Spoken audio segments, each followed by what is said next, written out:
વિદ્યાર્થી મિત્રો, chapter number 10 તરલના યાંત્રિક ગુણધર્મોના બીજા લેક્ચરમાં આપ સર્વેનું સ્વાગત છે.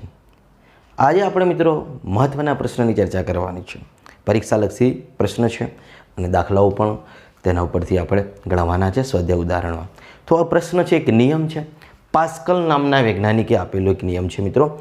પાસ્કલ નામ તો તમે સાંભળ્યું જ હશે, દબાણનો એકમ પણ છે પાસ્કલ, બરાબર. તો મિત્રો પાસ્કલે જે નિયમ આપ્યું છે તે દબાણને લગતું જ છે અને એ શું છે, મહત્ત્વનો પ્રશ્ન કહી શકાય પરીક્ષાલક્ષી, એટલે સારી રીતે ધ્યાન આપજો. તો પ્રશ્નનું નામ છે મિત્રો આપણો પાસ્કલનો નિયમ સમજાવો, અને એના પછી આપણે પાસ્કલનો દબાણ પ્રશ્નનો નિયમ પણ ભણીશું. પાસ્કલ નામના વૈજ્ઞાનિકે દબાણને અનુલક્ષીને નિયમ આપ્યો હતો અને તેના અંદર તેને કહ્યું કે સ્થિર તરલમાં દરેક બિંદુએ દબાણ સમાન હોય છે.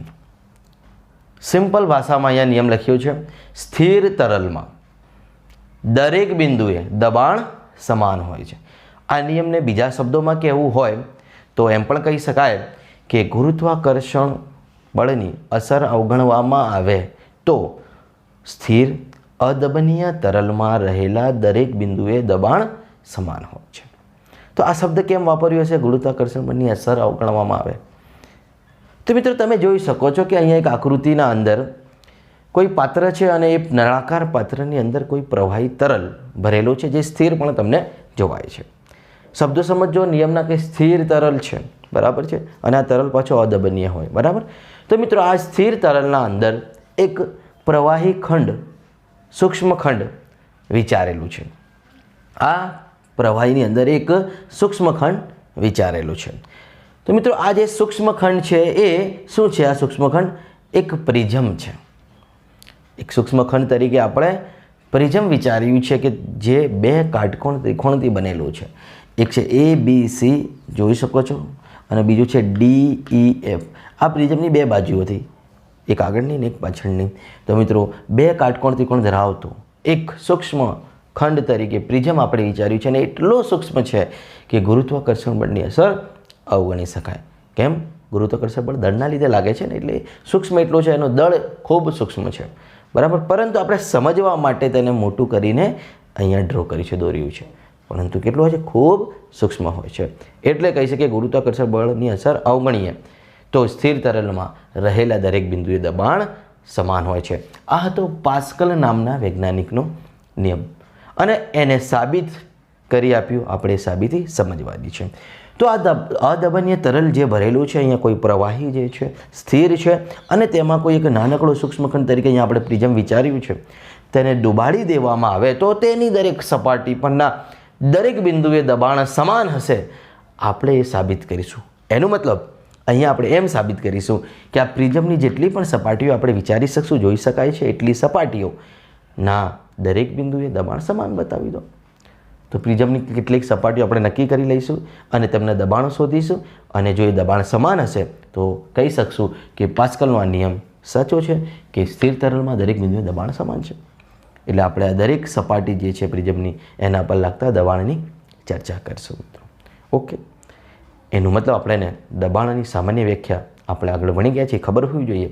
દબાણનું સામાન્ય સૂત્ર P = F/A, એકમ ક્ષેત્રફળ દીઠ લંબ રૂપે લાગતું બળ એટલે દબાણ. તો આ સૂત્ર ખબર હોવી જોઈએ. દબાણના સૂત્રમાં કઈ કઈ રાશિઓ છે? તો કે બળ છે અને ક્ષેત્રફળ છે. તો મિત્રો એ રાશિઓ આપણે નક્કી કરી લઈશું દરેક સપાટી માટે. પછી દબાણના સૂત્રમાં જોઈશું કે ભાઈ સમાન આવે છે દરેક સપાટી માટે કે નહીં, તો આપણો નિયમ સાબિત થઈ જશે.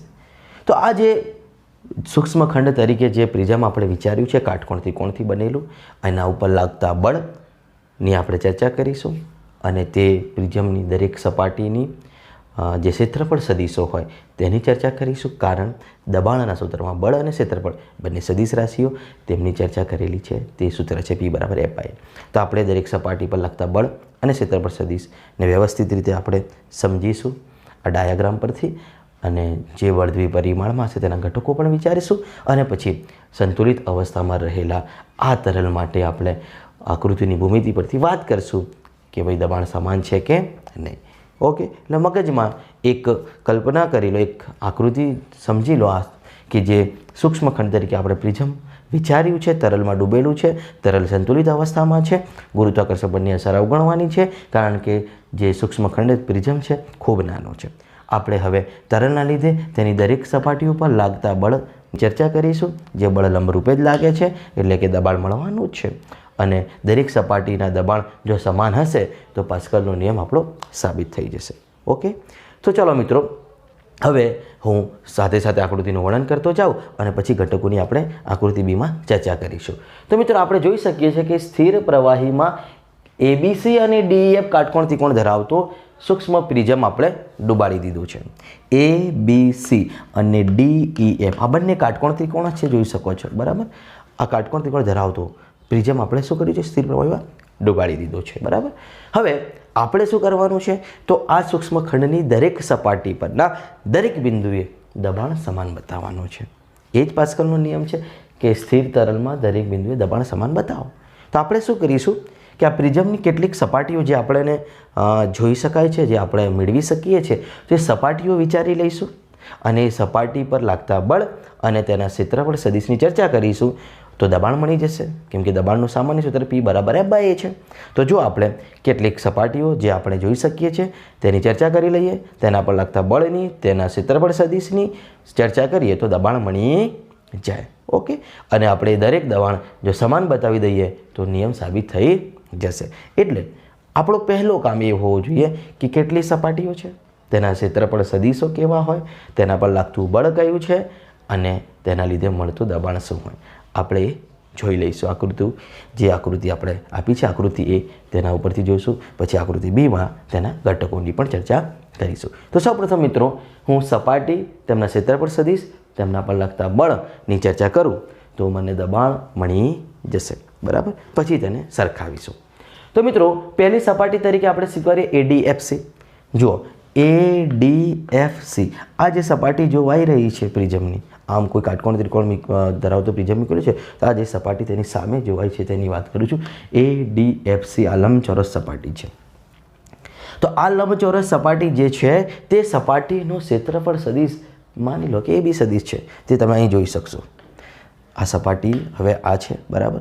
તેનું ક્ષેત્રફળ સદિશ AB સદિશ. આ ક્ષેત્રફળ સદિશ વિશે મિત્રો ન ખ્યાલ હોય તો સમજી લો, હંમેશા ક્ષેત્રફળ સદિશ સપાટીને લંબ બહાર નીકળતી દિશામાં હોય. તો આ સપાટીને જો લંબ અને બહાર નીકળતી દિશામાં તેનું ક્ષેત્રફળ સદિશ છે AB સદિશ. ખ્યાલ આવશે? ઓકે, બરાબર. તેના પર લાગતો બળ FB સદિશ. તો તેના પર જે બળ લાગે છે તરલ વડે લંબરૂપે જ લાગશે સપાટી પર, એ તો અહીંયા આપણે દર્શાવ્યું છે FB સદિશ. તો તે બળ છે, આ જુઓ, બળ હંમેશા સપાટીને લંબરૂપે આવી રીતના લાગશે. તો FB સદિશની ડિરેક્શન છે, આ AB સદિશની દિશા છે. સમજાય છે? ઓકે, એટલે વ્યવસ્થિત આપણે તેના ઘટકો સાથે ચર્ચા કરીશું.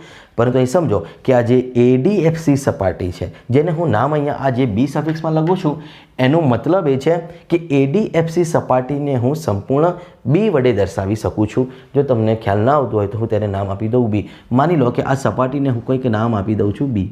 શું નામ આપી દઉં છું? સંપૂર્ણ ADFC સપાટીને B નામ આપું છું.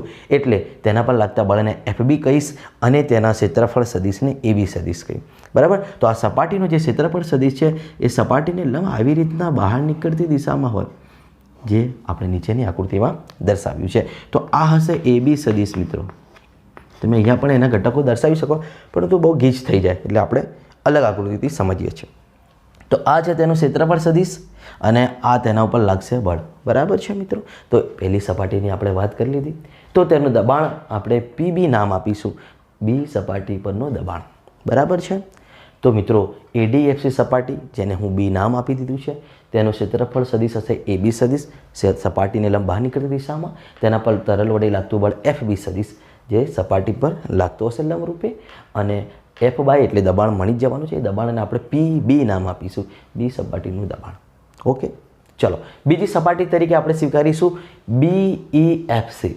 તો મિત્રો જુઓ, BEFC આ નીચેનું જે તમને લંબચોરસ સપાટી જોવાઈ રહી છે BEFC. હવે આની વાત કરીશું. તો આ BEFC સપાટી છે તેને હું A નામ આપી દઉં છું, સ્મોલ a. આ સપાટીને હું સ્મોલ a નામ આપી દઉં મિત્રો, બરાબર છે. તો તેનું ક્ષેત્રફળ સદિશ શું હોય? તો ક્ષેત્રફળ સદિશને તો આપણે A સદિશ કહીએ છીએ, પરંતુ સ્મોલ a સપાટી નામ છે એટલે A ઓફ સ્મોલ a. ખ્યાલ આવે છે? તો તે પણ સપાટીને લંબ બહાર નીકળતી દિશામાં જ હોય ને ક્ષેત્રફળ સદિશ આવી રીતના. તો આ જે ક્ષેત્રફળ સદિશ હશે એ ઓફ સ્મોલ એ સદિશ, જે તમે અહીંયા પણ જોઈ શકો છો નીચે બહાર નીકળતી દિશામાં છે. આ એ ઓફ એ સપાટીનું ક્ષેત્રફળ સદિશ અને તેના પર લાગતો બળ એફ ઓફ એ સદિશ, જે અહીંયા પણ દર્શાવેલું છે. બરાબર. તો ક્ષેત્રફળ સદિશ અને બળની ચર્ચા કરી લીધી. કઈ સપાટી માટે? BEFC, જેને હું સ્મોલ એ નામ આપ્યું છે. તમારે સ્મોલ એ, સ્મોલ બી અને સ્મોલ સી નામ ન આપવું હોય તો 1, 2, 3 પણ નામ આપી શકાય, એમાં કોઈ વાંધો છે નહીં, તમારી મરજી. તો મિત્રો તેનું દબાણ હશે PA, એ સપાટી પરનું દબાણ, અથવા તો BEFC સપાટીનું દબાણ.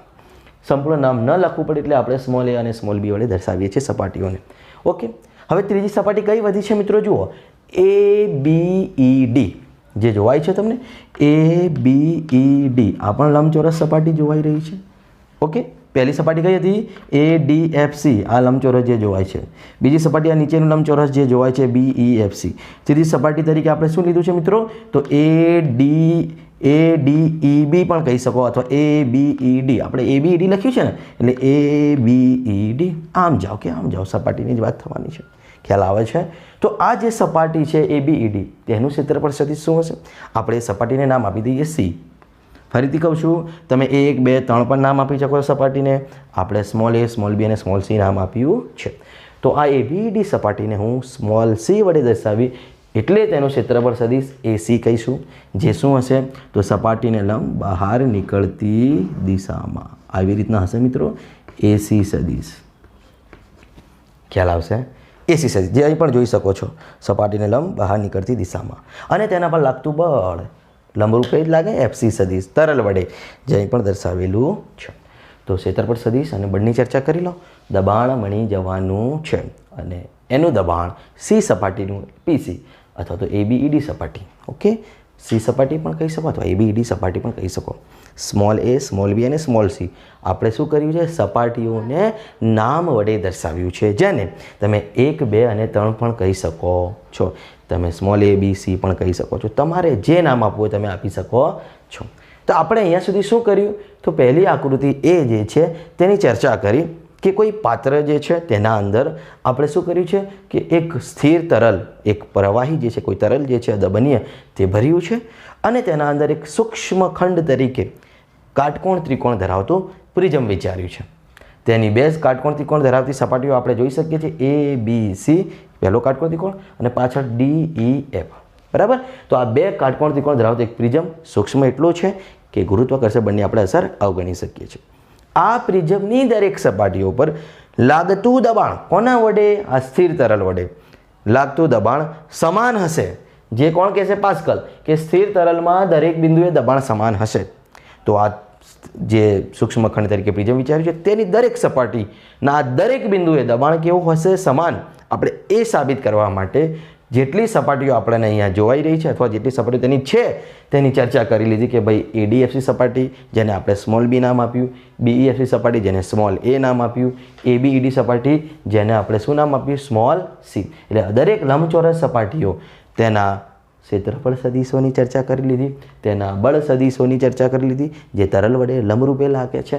તો દબાણ મળી જવાનું છે, કેમ કે આપણો મેઇન મુદ્દો દબાણ મેળવવાનો છે, અને દબાણના અંદર બળ અને ક્ષેત્રફળ નામની રાશિની જરૂર પડે, એટલે આપણે પહેલાં એ નક્કી કરી લેવું પડે.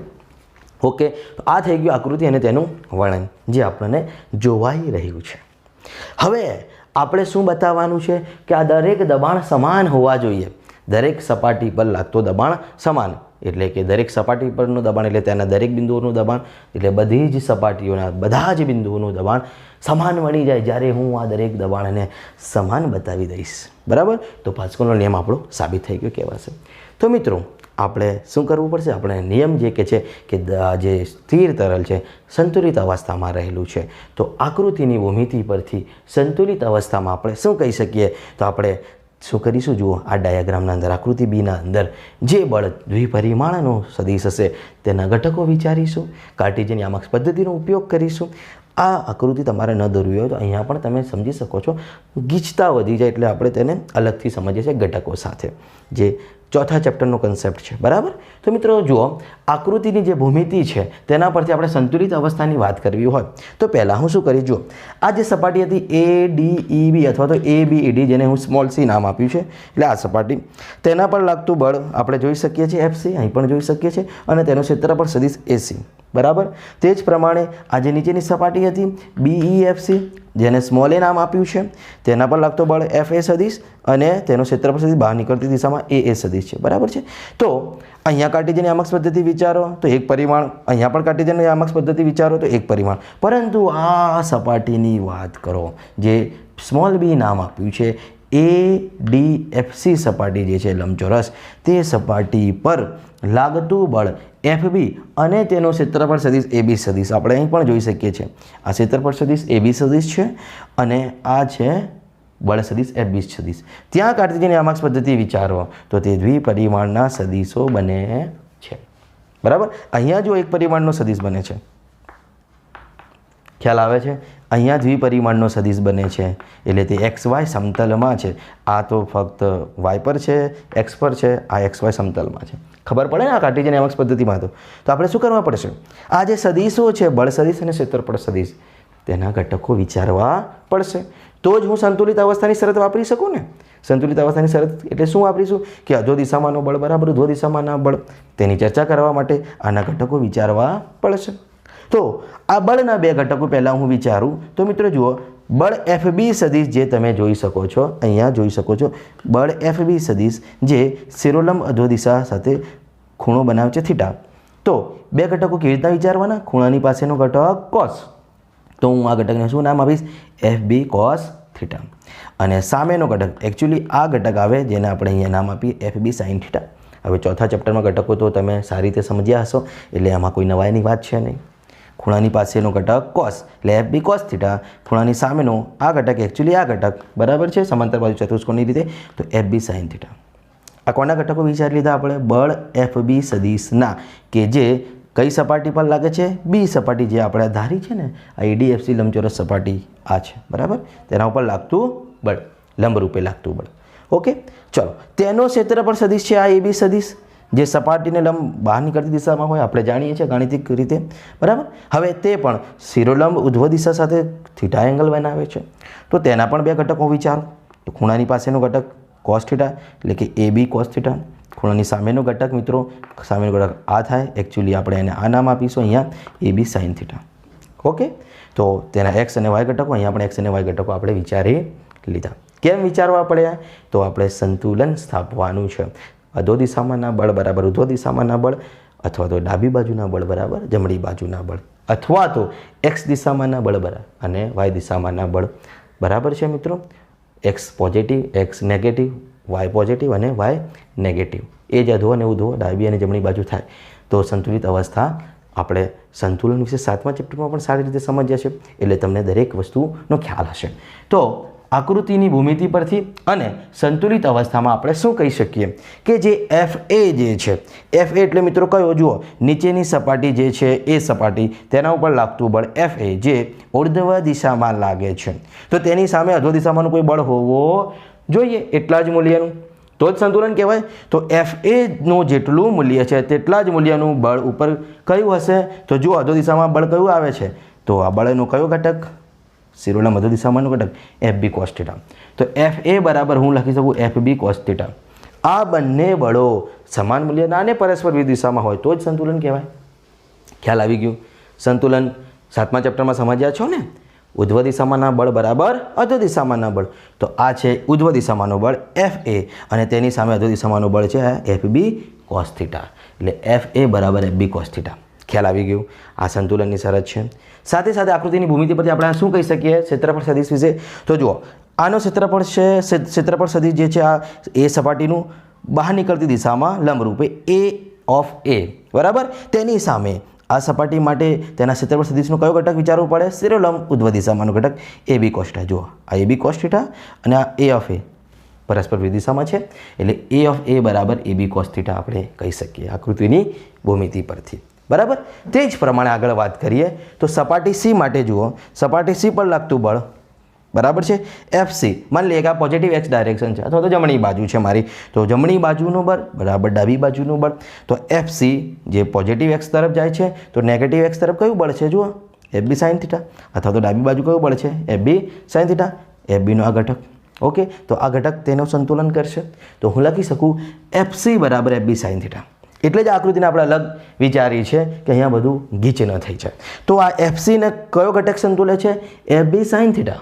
તો હું લખી શકું FC બરાબર FB sin θ. બરાબર છે, તો જ સંતુલન કહેવાય. ડાબી બાજુના બળ બરાબર જમણી બાજુના બળ, ઉધ્વ દિશા અને અધો દિશામાંના બળ સમાન હોવા જોઈએ, તો જ સંતુલન કહેવાય. બરાબર, 7મા ચેપ્ટરનું કન્સેપ્ટ છે. અને અહીંયા પણ ક્ષેત્રફળ સદિશોની વાત કરીએ તો આ સપાટી માટે AC બહાર નીકળતી દિશામાં અને અહીંયા ABનો કયો ઘટક? જમણી બાજુનો ઘટક AB sin θ જોઈ શકો છો. બરાબર, તો AC બરાબર હું લખી શકું AB sin θ.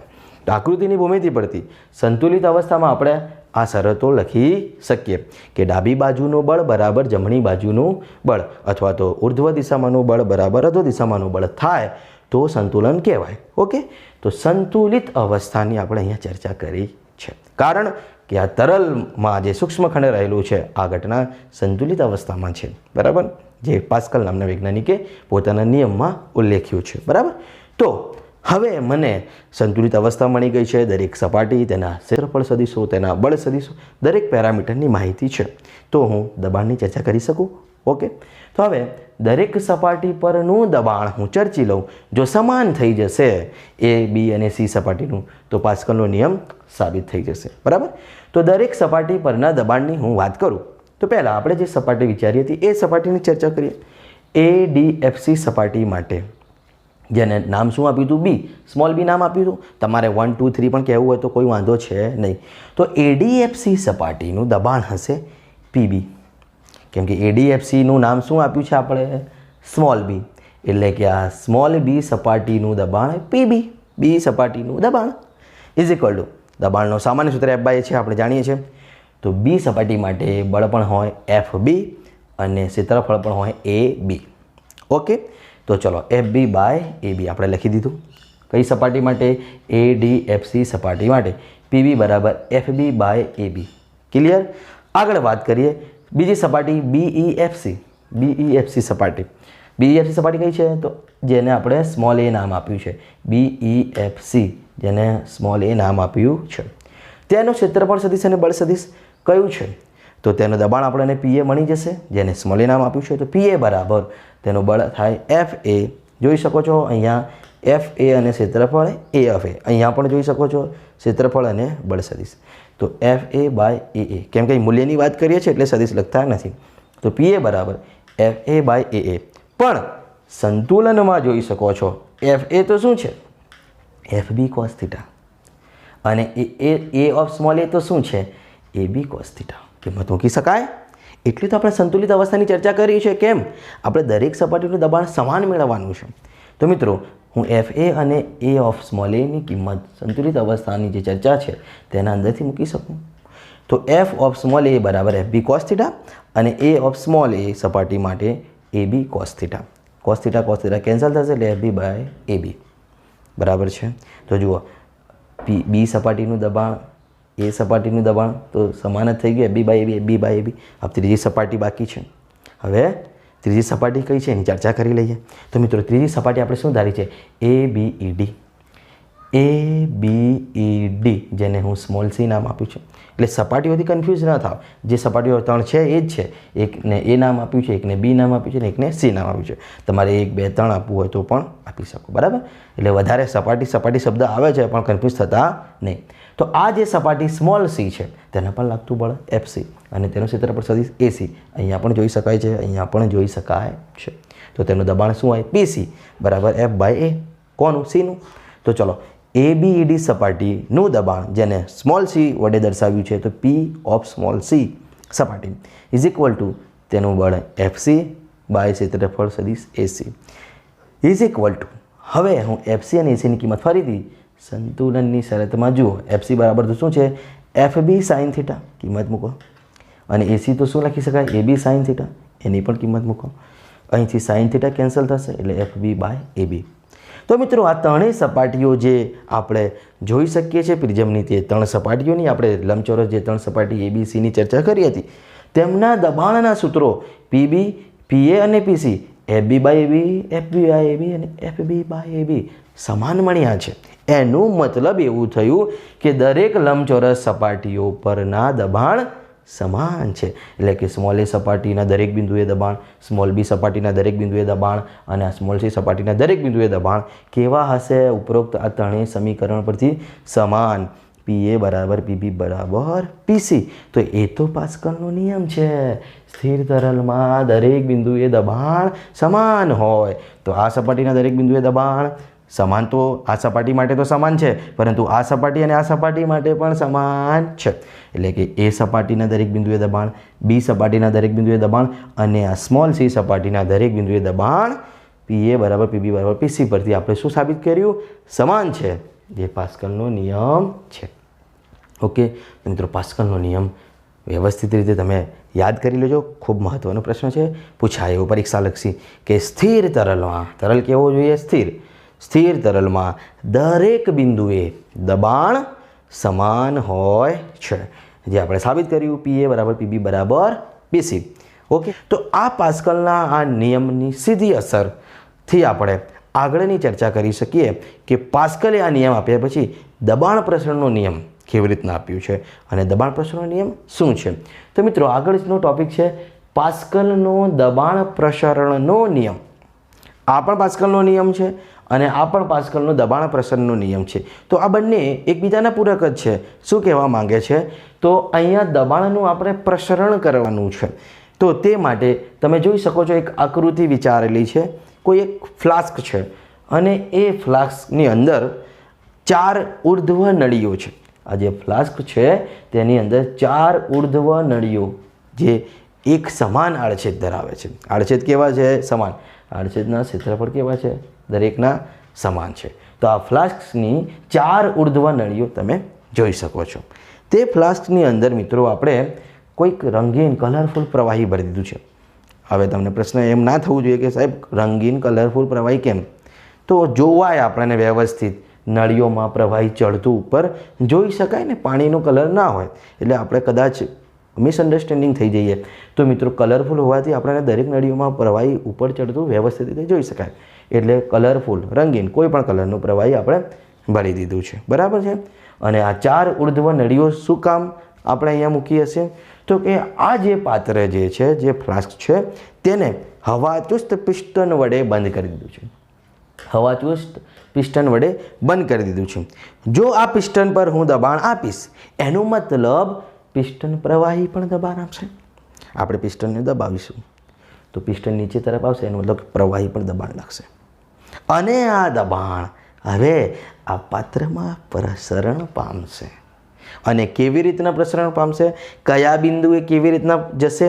તે છે દબાણ પ્રસરણનો નિયમ. તો પહેલાં નિયમ સમજો તો વ્યવસ્થિત ખ્યાલ આવી જશે શું કહેવા માંગે છે. નિયમ: બંધ પાત્રમાં રહેલા તરલ પર બાહ્ય દબાણ લગાડતા તે દબાણ ઘટ્યા સિવાય તરલમાં દરેક સ્થાને બધી દિશામાં સમાન રીતે પ્રસરે છે. અને દબાણ પાત્રની દિવાલને કેવું હોય છે? લંબ હોય છે. પાત્રની દિવાલને કેવું હોય છે મિત્રો? દબાણ લંબ રૂપે હોય છે. તો નિયમ શું કહેવા માંગે છે કે જો તમે કોઈ બંધ પાત્રમાં રહેલા તરલ પર બાહ્ય દબાણ, આપણે પિસ્ટન વડે બાહ્ય દબાણ, અહીંયા આંતરિક દબાણની વાત નથી, અહીંયા આંતરિક રીતે દબાણની વાત કરી હતી. અહીંયા આપણે બાહ્ય રીતે પિસ્ટન વડે પાત્રમાં રહેલા તરલ પર દબાણ આપીએ છીએ, તો આ દબાણ જે છે ઘટતું નથી, ઘટ્યા સિવાય. બાહ્ય દબાણ જે છે તે ઘટ્યા સિવાય તરલમાં દરેક સ્થાને, તરલનો દરેક સ્થાન વિચારી લો, ગમે તે સ્થાને શું કરે છે? દરેક સ્થાને બધી જ દિશામાં સમાન રીતે પ્રસરે છે. એટલે અહીંયાથી હું દબાણ આપું તો જરૂર નથી કે ફક્ત આટલા જ ભાગ પર દબાણ લાગે. ના, તરલના દરેક સ્થાને સમાન રીતે દરેક દિશાઓમાં પ્રસરે છે. બરાબર. અને તે દબાણ કેવું હોય છે? પાત્રની દિવાલને લંબ હોય છે. તો મિત્રો, આકૃતિ આપણને નિયમની સાબિતી આપતા એમ કહે છે કે જો હું આ પિસ્ટન પર બાહ્ય દબાણ આપું છું, બાહ્ય બળ વડે, તો આ તે દબાણ પાત્રમાં રહેલા તરલ પર લાગતા ઘટ્યા સિવાય ઘટતું નથી અને ઘટ્યા સિવાય પાત્રના તરલમાં દરેક સ્થાને દરેક દિશામાં સમાન રીતે પ્રસરે છે. પરિણામે જો દરેક નળીઓ અલગ અલગ જગ્યાએ લગાવેલી છે, ઉર્ધ્વ નળીઓ, બરાબર છે. આ ઉર્ધ્વ નળીઓ એક નીચે છે, એક ઉપર છે, એક સહેજ ઉપર છે, એક વચ્ચે છે, બરાબર. પરંતુ આ દબાણ સમાન રીતે પ્રસરે છે તે સાબિત કોણ કરે છે? તો આ તરલ જે છે દરેક નળીઓમાં સમાન ઊંચાઈએ છે. જો એવું ના હોત તો નજીકમાં વધારે ઊંચે જતું, દૂરમાં ઓછું ઊંચે જતું, પણ એવું થયું નથી. પિસ્ટનની નજીક વધારે દબાણ હોત તો અહીં વધારે ઊંચે જતું, અહીંયા ઓછું જતું, દૂર છે તો એવું થયું છે? ના. દરેક ઉર્ધ્વ નળીઓના સ્થાન અલગ અલગ છે. જુઓ, પાત્રમાં દિશાઓ પણ અલગ અલગ છે, પરંતુ દબાણ પ્રસરણનો નિયમ શું કહે છે કે દબાણ ઘટ્યા સિવાય દરેક સ્થાને દરેક દિશામાં સમાન રીતે પ્રસરે છે અને એની સાબિતી આ નળીઓમાં ચડેલું પ્રવાહી આપે છે. આ ઉર્ધ્વ નળીઓમાં આ જે પ્રવાહી સમાન રીતે દબાણની અસર હેઠળ સમાન રીતે પ્રસરણ પામ્યું બધી દિશાઓમાં અને દરેક ઉર્ધ્વ નળીઓમાં એક સમાન ઊંચાઈએ જોઈ શકો છો, સમાન ઊંચાઈએ પહોંચ્યું છે. એનું મતલબ નિયમ સાબિત થયું કે બાહ્ય દબાણ આપણે લગાડ્યું તરલ પર તો એ દબાણ ઘટ્યું નથી. તરલના દરેક સ્થાને દરેક દિશામાં સમાન રીતે પ્રસરણ પામી અને દરેક ઉર્ધ્વ નળીઓમાં પ્રવાહી સમાન ઊંચાઈએ પહોંચ્યું છે. એ સમાન ઊંચાઈએ જ બતાવે છે કે આ જે દબાણ આપણે બાહ્ય સ્વરૂપે લગાડ્યું છે તે પાત્રના દરેક સ્થાને દરેક દિશામાં સમાન રીતે પ્રસરણ પામ્યું છે, ઘટ્યા સિવાય. ઓકે. અને પાછું મહત્વની વાત, એ દબાણ કેવો છે? પાત્રની દિવાલને લંબ રૂપે હોય છે. તો મિત્રો, આ દબાણ પ્રસરણનો નિયમ પણ અતિ મહત્વનો નિયમ છે દાખલાઓ માટે. અને તેનો ઉપયોગ શું થાય છે આ નિયમનો? તો હાઇડ્રોલિક લિફ્ટમાં, હાઇડ્રોલિક બ્રેકમાં, હાઇડ્રોલિક ડોર ક્લોઝરમાં, વાહનોના શોક એબ્ઝોર્બરમાં, તો આ દરેક જગ્યાએ આપણે આપણા કામને સરળ કરવા માટે, આપણા કાર્યો જે છે તેને ખૂબ સરળ કરવા માટે આ દબાણના પ્રસરણનો નિયમ જે છે પાસ્કલનો તેનો ઉપયોગ કરતા હોઈએ છીએ. તેમાંથી આપણે એક હાઇડ્રોલિક યંત્ર કહેવાય બધા, તેમાંથી એક હાઇડ્રોલિક યંત્ર હાઇડ્રોલિક લિફ્ટની આપણે આગળ ચર્ચા કરીશું કે હાઇડ્રોલિક લિફ્ટ કેવી રીતના કાર્ય કરે છે દબાણ પ્રસરણના નિયમ પર. તો હવે આગળ મિત્રો, પાસ્કલના દબાણ પ્રસરણ નિયમનો ઉપયોગ. પાસ્કલનો દબાણ પ્રસરણનો નિયમનો ઉપયોગ આપણે સમજ્યું છે કે હાઇડ્રોલિક લિફ્ટમાં થાય છે, hydraulic brake, hydraulic door closer, વાહનોના શોક એબ્ઝોર્બર્સ, ઘણી બધી જગ્યાએ આપણે કરી શકીએ છીએ. પરંતુ આપણે અહીં સિલેબસ પ્રમાણે હાઇડ્રોલિક લિફ્ટમાં તેનો ઉપયોગ સમજીશું, તેનું મહત્ત્વ સમજીશું અને દબાણ પ્રસરણના નિયમથી આપણે હાઇડ્રોલિક લિફ્ટ કેવી રીતના તેના અંદર દબાણ પ્રસરણ નિયમ કાર્ય કરે છે અને વજનદાર વસ્તુઓ, મોટી મોટી ગાડીઓ, ટ્રક, વાહનોને કેવી રીતના તે લિફ્ટથી ઊંચકી શકાય છે તે સમજીશું. તો મિત્રો, પાસ્કલનો દબાણ પ્રસરણનો નિયમ આ જે આપણે ભણ્યું છે શું છે? ફરીથી એક વખત યાદ કરી લઈએ કે બંધ પાત્રમાં રહેલા તરલ પર બાહ્ય દબાણ લગાડતા તે દબાણ ઘટ્યા સિવાય, ઘટતો નથી, ઘટ્યા સિવાય તરલમાં દરેક સ્થાને બધી જ દિશાઓમાં સમાન રીતે પ્રસરે છે અને પાત્રને લંબરૂપે હોય છે તે દબાણ. બરાબર? તો નિયમ તમને યાદ છે. હવે નિયમની ઉપયોગિતા હાઇડ્રોલિક લિફ્ટમાં આપણે સમજીએ. તો તમે જોઈ શકો છો આકૃતિમાં હાઇડ્રોલિક લિફ્ટ માટેનું એક સ્ટ્રક્ચર બતાવ્યું છે. સ્ટ્રક્ચરમાં શું હોય છે? સામાન્ય તરીકે બે નળાકાર ધરાવતું પાત્ર છે. આ બંને નળાકારના અંદર ઘર્ષણ રહિત સરકી શકે તેવા બે પિસ્ટન, જેમના ક્ષેત્રફળ છે આડછેદના A1 અને A2, તેવા બે પિસ્ટન ગોઠવાયેલા છે. આપણે જોઈ શકીએ છીએ કે જે પહેલો નળાકાર જે છે એમાં પિસ્ટન A1 ક્ષેત્રફળ ધરાવતું છે અને બીજા નળાકાર કે જેના ઉપર વાહન મૂકવામાં આવે છે તેનું ક્ષેત્રફળ છે, આડછેદનું ક્ષેત્રફળ A2 છે અને A1 એ A2 કરતાં ઘણો જ નાનો હોય છે. એટલે કે અહીં A1 much less than A2, એટલે કે જેના ઉપર બાહ્ય બળ આપણે લગાડવાનું છે તેનું ક્ષેત્રફળ જેના ઉપર આપણે વાહન મૂકવાનું હોય છે એ પિસ્ટનના ક્ષેત્રફળ કરતાં ખૂબ નાનું હોય છે. અહીંયા આપણે શક્ય તેટલું નાનું દોરી શક્યા છે. બરાબર? તો મિત્રો, A1 is much less than A2 હોય છે. હવે આ જે પાત્રમાં કોઈ અદબનીય તરલ ભરેલો હોય છે, કોઈ પ્રવાહી છે મિત્રો, બરાબર છે. આપણે પિસ્ટન 1 પર કોઈ બળ F1 લગાડીએ છીએ તો તેના ઉપર બળ લાગતા તે પાત્રમાં રહેલા પ્રવાહી પર દબાણ ઉત્પન્ન થાય છે. કેમ કે બળ કેવી રીતના લાગે છે? પ્રવાહી પર લંબરૂપે. બરાબર?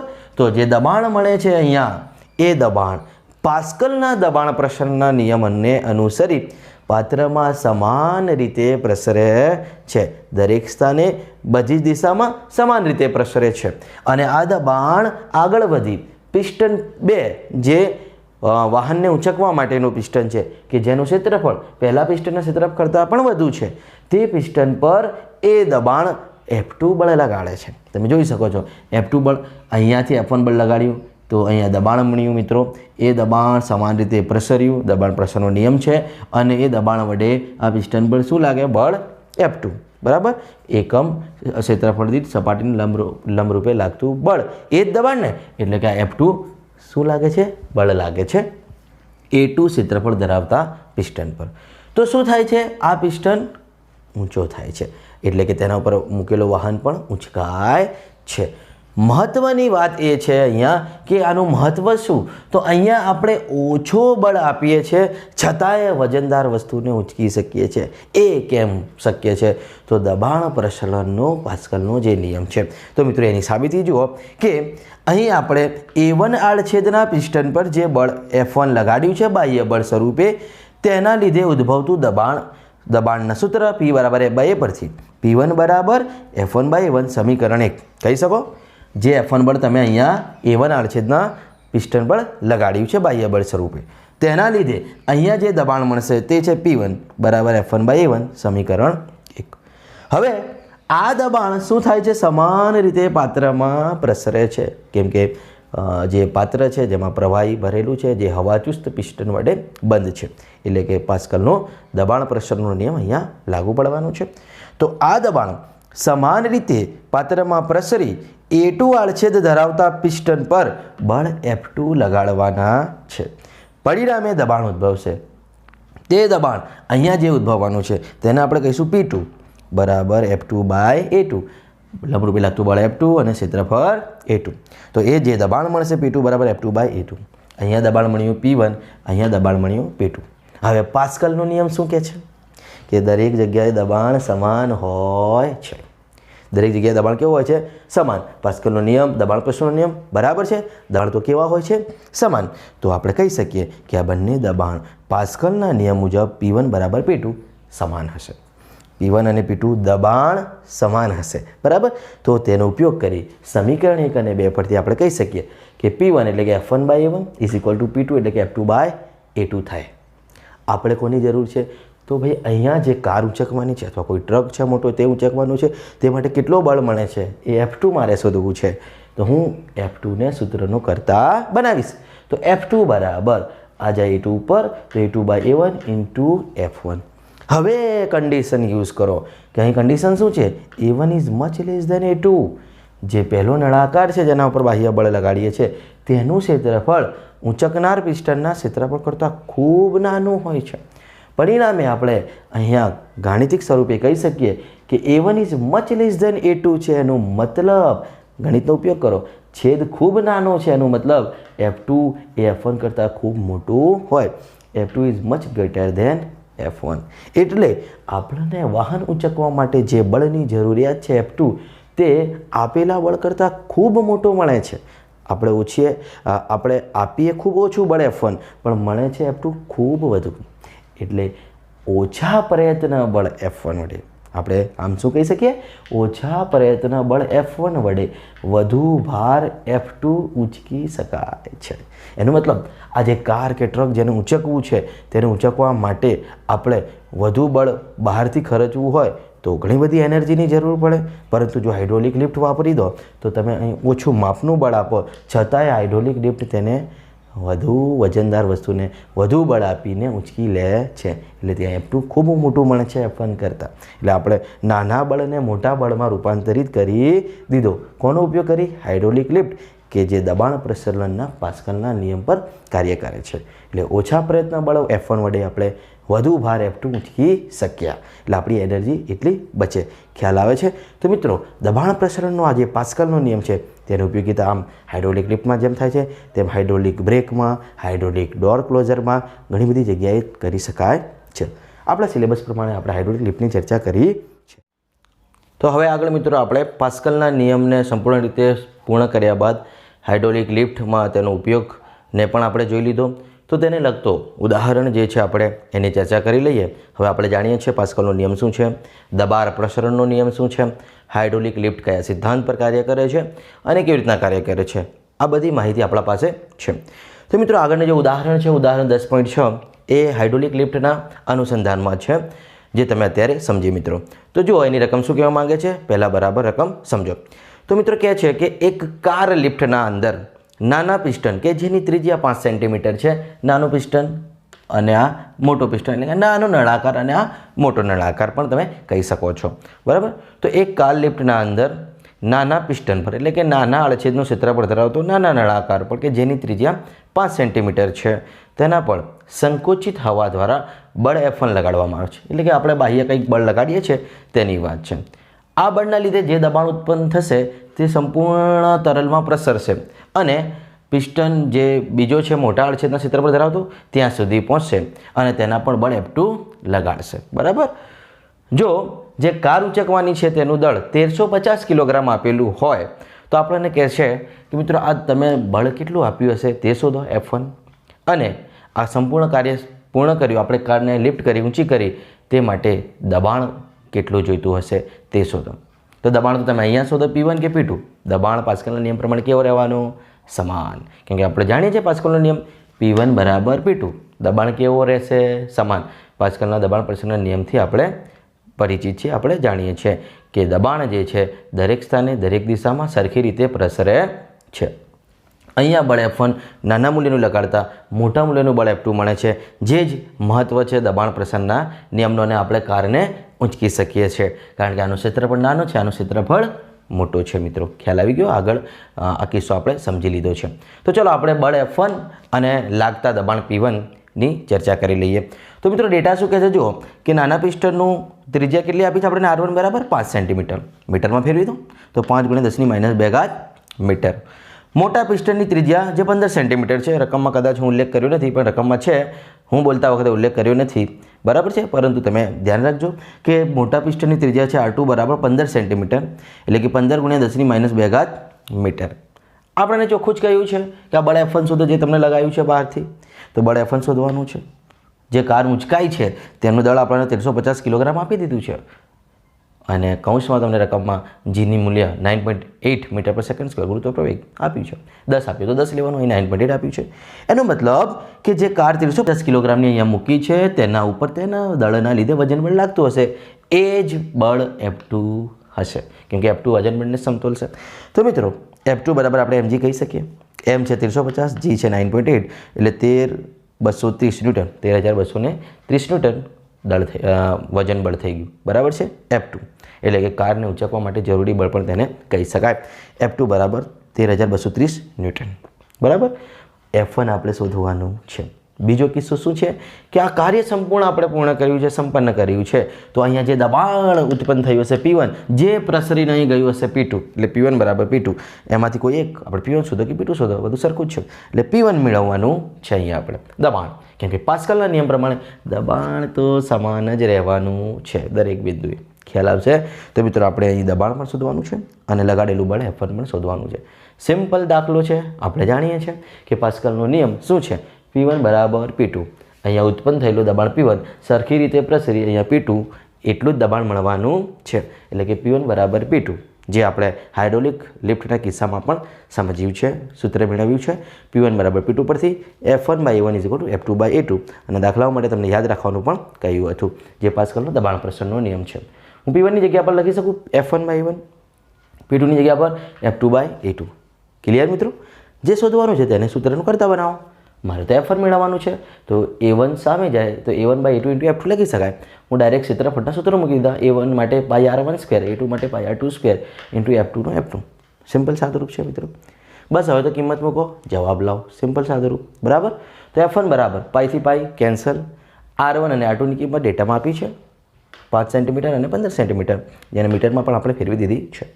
કિંમત મૂકી દઈએ R1 ની 5 × 10⁻². વર્ગ છે તો વર્ગ. નીચે R2 ની કિંમત મૂકો, 15 સેન્ટીમીટર એટલે કે 15 × 10⁻² મીટર, વર્ગ છે તો વર્ગ, ગુણ્યા F2 કેટલા છે મિત્રો, તો આપણે મેળવી લીધા છે ને F2 બરાબર 13230 ન્યૂટન, 13230 બરાબર છે. ચલો કેલ્ક્યુલેટરનો ઉપયોગ કરો, જવાબ લાવો. તો તો મળી જશે F1 બરાબર 1470 ન્યૂટન. એટલે કે તમે જે બળ લગાડ્યું છે F1 એ 1470 ન્યૂટન છે. બરાબર છે. અને સામે કારને ઉંચકવા માટે તમને કેટલું બળ મળી જાય છે? 13230 ન્યૂટન. 10 ગણું જેવું થવાય મિત્રો. તો મિત્રો તમે નાના મૂલ્યનું બળ લગાડો છો અને મોટા મૂલ્યનું બળ મળે છે. જે દબાણ પ્રસરણનો નિયમ છે, પાસ્કલના નિયમની ઉપયોગિતા કે ઓછા પ્રયત્ન બળ વડે વધુ ભાર ઉંચકી શકાય છે. બરાબર. તો F1 તમે નાના મૂલ્યનું આપ્યું હતું, જે F2 તમને કેટલું મૂલ્ય આપ્યું છે? જુઓ 13230 ન્યૂટન કાર ઉંચકી શકાય છે ઇઝીલી. આપણે તો ફક્ત F1 શોધવાનું કહ્યું તો આપણે મેળવી લીધું દબાણ પ્રસરણના પાસ્કલના નિયમ પરથી. P1 બરાબર P2 એટલે કે F1/1 = F2/A2. ઓકે. બીજો કિસ્સો શું છે કે ભાઈ દબાણ કેટલું અહીંયા લગાડવું પડ્યું હશે અથવા દબાણ કેટલું ઉત્પન્ન થયું હશે? તો P1 બરાબર F1/A1 દબાણનું સૂત્ર, અથવા P2 બરાબર F2/A2 કરો તો એ ચાલે. બરાબર. તો P1 બરાબર F1/A1 પરથી F1 મળી ગયું છે, A1 મેળવી લઈએ. તો P1 બરાબર F1 ની જગ્યા પર 1470, A1 એટલે કે πr1². તો મિત્રો પાઈની કિંમત 3.14, R1 ની કિંમત 5 × 10⁻2 વર્ગ છે. તો વર્ગ ઉપર F1 ની જગ્યા પર 1470 આપણે પહેલથી મૂકેલા છે. તો મને P1 ની કિંમત મળી જાય. સાદુરૂપ આપો, ફરીથી કેલ્ક્યુલેટરનો ઉપયોગ કરો. તો મિત્રો તમને P1 મળશે 18.72 × 10⁴ પાસ્કલ. બરાબર છે. 18.72 × 10⁴ ને હું આમ પણ લખી શકું 1.872 × 10⁵ પાસ્કલ. અને સાર્થક અંકો પ્રમાણે તેને હું 1.9 × 10⁵ પાસ્કલ સ્વરૂપે પણ લખી શકું છું. બરાબર છે મિત્રો. તો તમને આટલું દબાણ મળ્યું હશે. અહીંયા ખ્યાલ આવશે મિત્રો. એ દબાણ સમાન રીતે પ્રસરી અને અહીંયા મળ્યું હશે P2, અને જેના કારણે બળ F2 લાગ્યું હશે અને કાર ઉચકાઈ ગઈ હશે. એટલે કાર લિફ્ટ જે છે, હાઇડ્રોલિક લિફ્ટનો સિદ્ધાંત, ઓછા પ્રયત્ન બળ વડે આપણે વધુ ભાર ઉચકી શકીએ છીએ. જે અહીં પણ જોઈ શકો છો પ્રયત્ન બળ 1470 ન્યૂટન જેટલું જ હતું, પરંતુ જે F2 મળ્યું એટલે કે ભાર ઉચકવા માટેનું બળ 13230, અહીં 1470 નહીં 13000, લગભગ 10 ગણું બળ કહેવાય ને મિત્રો. તો આપણે ઓછા પ્રયત્ન બળ વડે વધુ ભાર ઉચકી શકીએ છીએ, જે પાસ્કલના દબાણ પ્રસરણના નિયમના સિદ્ધાંત પર કાર્ય કરે છે હાઇડ્રોલિક લિફ્ટ. ઓકે મિત્રો. હવે આગળ બીજો દાખલો છે મિત્રો, ઉદાહરણ 10.5, જે પણ પાસ્કલના નિયમને અનુસરતો દાખલો છે. સમજો, અહીંયા પણ એક કિસ્સો આપ્યો છે તમને. તો શું કહે છે? તો મિત્રો અહીંયા જે કીધેલું છે તમને કે તમે ઇન્જેક્શન તો જોયા હશો, ઇન્જેક્શન કોઈ વખતે લીધું હશે ને દવાખાને જઈને મિત્રો. સિરિંજ, સોય વગરનું જે ઇન્જેક્શન હોય તેના અંદર પિસ્ટન હોય. ડૉક્ટર તમને ઇન્જેક્શન આપતો હોય ને તો એક હાથેથી આમ દબાવતો હોય, તો આ પિસ્ટન છે જે દબાવે છે તે. બરાબર. હવે તમને બે આવા ઇન્જેક્શન આપ્યા છે, સોય વગરના સિરિંજ જેને કહેવાય મિત્રો. તો આવા બે ઇન્જેક્શન છે. બંનેના આડછેદના ક્ષેત્રફળ જુદા જુદા છે. રકમ તમારા સમક્ષ છે, સમજજો. બરાબર. તો જુદા જુદા આડછેદના ક્ષેત્રફળ ધરાવતા બે સિરિંજ એટલે કે સોય વગરના ઇન્જેક્શન પાણીથી ભરેલા છે. તેમના આડછેદના ક્ષેત્રફળ આપણને આપી દીધા છે કે ભાઈ આડછેદના ક્ષેત્રફળ માટે ત્રિજ્યા આપી છે કે ભાઈ નાનું ઇન્જેક્શન છે, પહેલું તેને 0.5 સેન્ટીમીટરની ત્રિજ્યા, એટલે કે તેનું વ્યાસ આપણને આપ્યું છે 1 સેન્ટીમીટર, એટલે ત્રિજ્યા મળી જવાની છે. અને જે બીજું છે મિત્રો મોટો ઇન્જેક્શન, જેનું વ્યાસ છે 3 સેન્ટીમીટર. રકમ તમને જોવાતી હશે, જે મને નથી જોવાતી, હું ડેટા પરથી રકમ બોલું છું વિચારીને. તો મિત્રો જુદા જુદા આડછેદના ક્ષેત્રફળ ધરાવતા બે ઇન્જેક્શન છે. પહેલાનો વ્યાસ 1 સેન્ટીમીટર હતું, એટલે ત્રિજ્યા હું 0.5 સેન્ટીમીટર કહી શકું. બીજાનો વ્યાસ છે 3 સેન્ટીમીટર, એટલે કે ત્રિજ્યા 1.5 સેન્ટીમીટર થાય. હવે કહે છે કે આ બંને પાણીથી ભરેલા છે અને તેમની વચ્ચે એક રબર ટ્યુબ જોડી દીધી છે, જે પણ પાણીથી ભરેલી છે. સમજો, એક ઇન્જેક્શન અહીંયા છે, એક અહીંયા છે, અને આ રબર ટ્યુબ છે. બંને બાજુ બે ઇન્જેક્શન જોડી દીધા છે. બરાબર. આ રબર ટ્યુબમાં બી પાણી ભરેલું છે. અહીંયા મોટું ઇન્જેક્શન, અહીંયા નાનું ઇન્જેક્શન. આનો ડાયામીટર 1 સેન્ટીમીટર, આનું ડાયામીટર 3 સેન્ટીમીટર, એટલે જુદા જુદા આડછેદના ક્ષેત્રફળ થઈ જશે. આ પાતળું હશે, આ જાડો હશે. ઓકે. હવે કહે છે કે નાનું ઇન્જેક્શન જે છે પહેલો, તેના ઉપર હું 10 ન્યૂટનનું બળ લગાડું છું આ પિસ્ટન પર. બરાબર. તેના પિસ્ટન પર હું 10 ન્યૂટનનું બળ લગાડું છું. તો આના પિસ્ટન પર કેટલું બળ લાગશે? કેમ કે આ પિસ્ટન પર બળ લગાડું તો તે પાણી પર બળ લગાડશે, પાણી પર દબાણ સમાન રીતે પ્રસરીને આના પિસ્ટન પર બળ લગાડશે. આ કિસ્સા જેવું છે. દબાણ સમાન રીતે પ્રસરી તો આ પિસ્ટન પર જે બળ F2 લાગશે, જેના કારણે આ પિસ્ટન બહારની તરફ ખસશે. તો કેટલું બળ લાગ્યું હશે F2 આપણે એ શોધવાનું છે. પહેલો કિસ્સો એ છે. બરાબર છે. બીજું એમ કહે છે કે આ પિસ્ટનને હું અંદર ધકેલ્યું તો L1 બરાબર 6 સેન્ટીમીટર જેટલું ધકેલાયું. તો એ જેથી પાણીનું કંઈક કદ ખસ્યું, કદ ખસશે જ ને પાણીનું, દબાણના કારણે આગળ વધશે અને કદ ખસીને આ મોટા પિસ્ટનવાળા જે ઇન્જેક્શન છે, જે સિરિંજ છે, તેનું પિસ્ટનને આગળ ધકેલશે. સિમ્પલ વાત છે મિત્રો. અહીંયાથી હું પિસ્ટનને અંદર ધકેલું તો આ પાણીનું કદ ખસેડીને આગળ વધાવીને આ પિસ્ટનને બહાર ધકેલે. પાણીના અણુ દબી થોડી જાય, અદબન્ય તરલ છે ને અહીંયા આપણે જે લીધું છે. બરાબર. તો અહીંયાથી જેટલું કદ ખસેડ્યું તે કદ આગળ ખસતા ખસતા આ ઇન્જેક્શનમાં પણ ખસશે. અહીંયાથી જેટલું ખસેડાયું હશે એટલું જ કદ અહીંયા ખસેડાયું હશે, પરંતુ તેના કારણે આનું પિસ્ટન બહાર નીકળ્યું હશે, આનું પિસ્ટન અંદર ગયું હશે. રકમ તમારા સમક્ષ છે, બરાબર સમજી લો રકમ શું કહેવા માગે છે. તો અહીંયા પિસ્ટન 6 સેન્ટીમીટર અંતર ગયું, તો આ મોટા પિસ્ટનવાળો જે ઇન્જેક્શન છે તેનું પિસ્ટન કેટલું બહાર નીકળ્યું હશે. અહીંયા નાનો આડછેદનો પાતળો પિસ્ટન હતો, અહીંયા જાડો પિસ્ટન છે. આ 6 સેન્ટીમીટર અંદર જાય તો આ 6 સેન્ટીમીટર બહાર નીકળે ના, ચોખ્ખી વાત છે. આ પાતળું પિસ્ટન હતું, તેના કારણે જેટલું કદ ખસેડાયું છે એટલું જ કદ અહીંયા ખસશે, પરંતુ આ પિસ્ટન જાડું છે, એનું ક્ષેત્રફળ મોટું છે, એટલે કે આ માપનું ખસશે. ખ્યાલ આવે છે મિત્રો જે કહું છું એ? તો મિત્રો અહીંયા જેટલું ખસ્યું છે તેના કરતાં અહીંયા કેવું ખસશે એ આપણે જોવાનું છે, બરાબર. તો ચલો મિત્રો આપણે તેને જોઈ લઈએ કે શું કહેવા માગે છે રકમ અને તેના ઉપરથી ડેટા. તો ડેટા મિત્રો જુઓ કે પહેલાં પિસ્ટનનું ડાયામીટર D1 બરાબર 1 સેન્ટીમીટર એટલે ત્રિજ્યા 0.5 સેન્ટીમીટર, મીટરમાં ફેરવી દઈએ તો 0.5 × 10⁻² મીટર. રકમને ખાસ લખી લીધી હશે, સમજી લીધી હશે તો જ ખ્યાલ આવશે મિત્રો.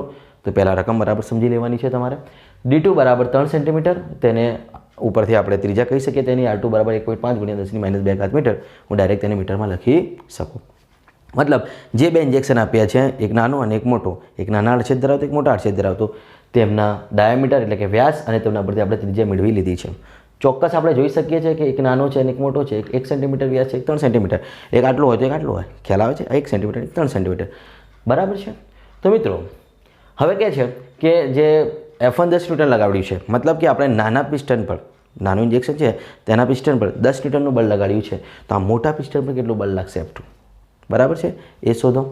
અને બીજો કિસ્સો એમ કે છે કે L1 બરાબર 6 સેન્ટીમીટર, એટલે કે આ 6 સેન્ટીમીટર અંદર ગયું હોય તો આ કેટલું બહાર નીકળ્યું હશે L2, આપણે શોધવાનું છે. એટલે આપણે રકમની ઉપરથી ડેટા પણ જોઈ લીધી છે. મિત્રો તમને ડેટા લખતા આવડ્યું છે એટલે દાખલો કરતા આવડી જાય. ચલો પહેલો કિસ્સો શું છે? F2 શોધવાનું છે. F1 આપ્યું છે, તમને R1 અને R2 પણ આપ્યા છે. તો દબાણ પ્રસરણનો પાસ્કલનો નિયમ આપણે જાણીએ છીએ કે પાસ્કલના નિયમ મુજબ P1 બરાબર P2.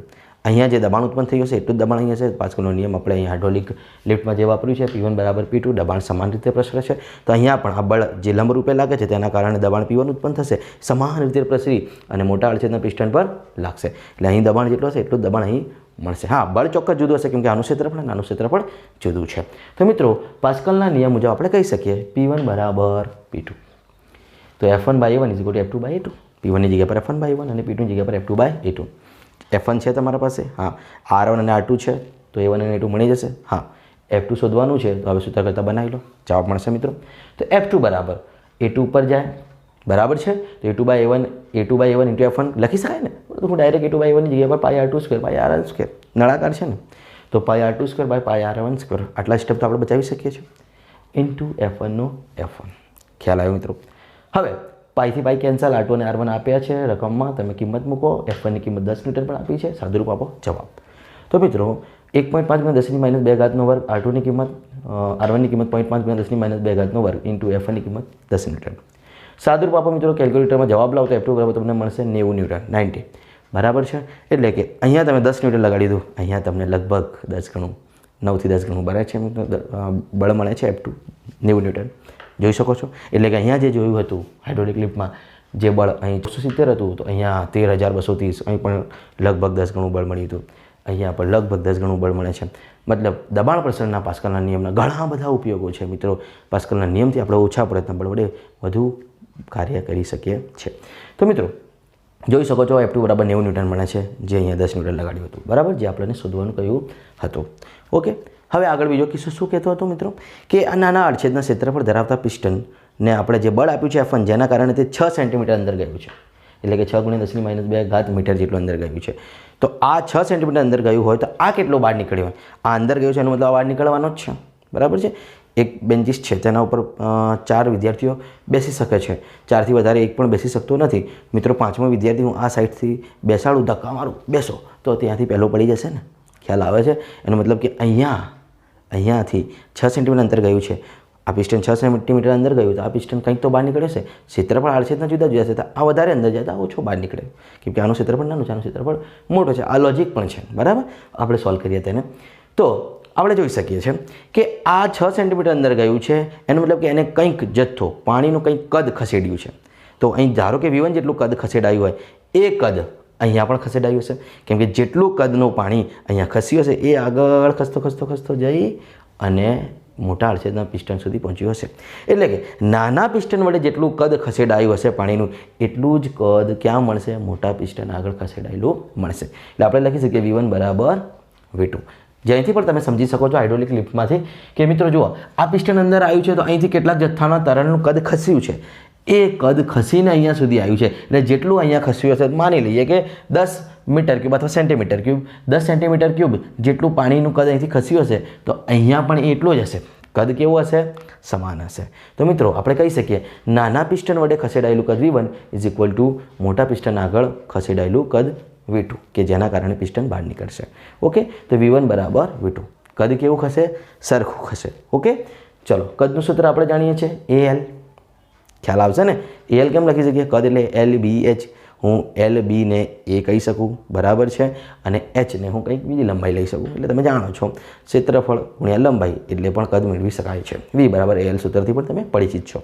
તો V1 બરાબર A1 L1 લખી શકું ઇઝ ઇક્વલ ટુ V2 ની કિંમત A2 L2 લખી શકું. મારા પાસે ક્ષેત્રફળો છે એટલા માટે L1 અને L2 પરથી હું L2 મેળવી લઈશ કેમ કે L1 હું જાણું છું. મિત્રો મારે L2 મેળવવું છે, L1 મને આપ્યું છે, A1 અને A2 મેળવી શકું તેમ છું. તો હું L2 ને સૂત્ર કરતાં બનાવી લઈશ. તો L2 ને જો હું સૂત્ર કરતાં બનાવું તો A2 છેદમાં જાય તો A1/A2 ઇન્ટુ L1 ના L1. બરાબર.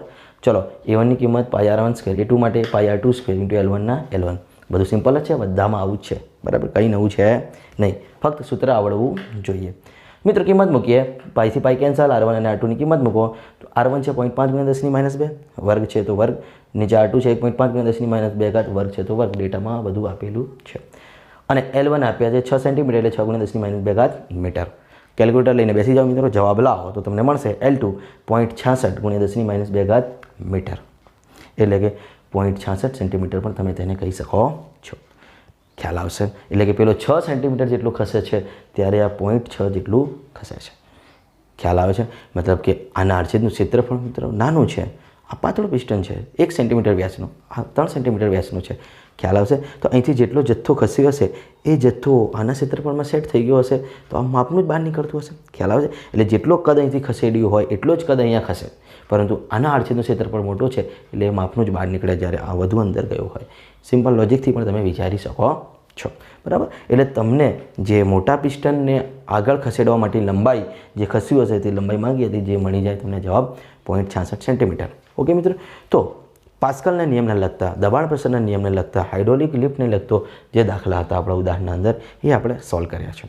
આજના લેક્ચરના અંદર મિત્રો આપણે પાસ્કલના નિયમને સંપૂર્ણ રીતે પૂર્ણ કર્યું છે. પાસ્કલના નિયમને સારી રીતે સમજી લેજો. ખૂબ જ IMP મહત્ત્વનો પ્રશ્ન છે મિત્રો, એના લગતા દાખલા છે એ પણ પરીક્ષા લક્ષી છે. હાઇડ્રોલિક લિફ્ટનો આ ઉપયોગ છે. બીજો પણ પાસ્કલના નિયમને અનુસરતો દાખલો છે. તો મિત્રો પરીક્ષા લક્ષી કહી શકાય આજનો લેક્ચર. તમને પરીક્ષામાં આમાંથી લગભગ 2 થી 3 માર્ક્સનું પ્રશ્ન અથવા તો દાખલો પૂછાઈ શકે છે. એટલે પરીક્ષાલક્ષી દરેક પ્રશ્નો હતા આના અંદર તમે વ્યવસ્થિત રીતે તેને તૈયાર કરજો. પાસ્કલનો નિયમ તો આવડવો જ જોઈએ. પાસ્કલના નિયમના ઘણા બધા એવા ઉપયોગો છે જેનાથી આપણા રોજિંદા જીવનના કાર્યો સરળ બની શકે. તમે અહીંયા પણ જોઈ શકો છો, અહીંયા પણ તમે જોઈ શકો છો કે ઓછા પ્રયત્ન બળ વડે આપણે વધુ ભાર ઉચકી શકીએ છીએ, એટલે કે વધુ કાર્ય કરી શકીએ છીએ ઓછી એનર્જી ખર્ચીને. ઓકે મિત્રો, તો પાસ્કલનો નિયમ ખૂબ જ પરીક્ષાલક્ષી IMP પ્રશ્ન છે, તમે તૈયાર કરી લેજો. તેને લગતા દાખલા પણ આપણે જોઈ લીધા છે. એટલે આજે આપણે પાસ્કલના નિયમને સંપૂર્ણ રીતે પૂર્ણ કરી દીધું છે. હવે નેક્સ્ટ લેક્ચરના અંદર આપણે દબાણના આગળ દબાણની વાત વધારીશું અને ત્યાં નિરપેક્ષ દબાણ, ગેજ દબાણ અને H ઊંડાઈ માટેના દબાણ, બેરોમીટર, મેનોમીટર દરેકની આપણે ચર્ચા કરવાની છે. આજના લેક્ચરમાં આટલા સુધી રાખીએ છીએ. હવે નેક્સ્ટ લેક્ચરમાં આગળ વધીશું.